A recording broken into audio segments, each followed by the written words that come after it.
yaşamak mı bir teher? Cevapsız bir sevgi, her günü acı keder. Göresen bu kadar vefasız birini, nece sevdi dözdü dözdü bağlandı yüreğim.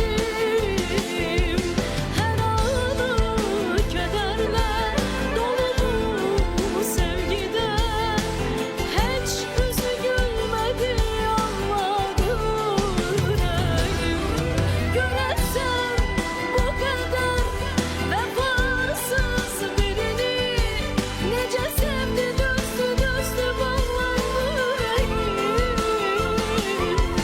Her anı kederle dolu bu sevgide, hiç yüzü gülmedi ağladı yüreğim.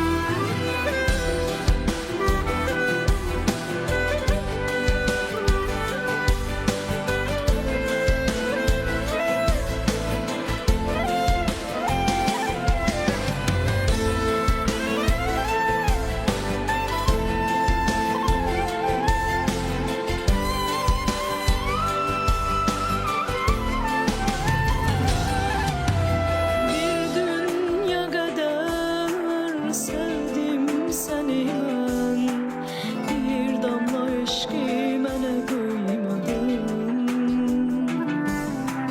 Bir ömür boyu sana doğru ben geldim, yine beni duymadın. Daha yeter bu kadar, yaşamak mı bir teher? Cevapsız bir sevgi,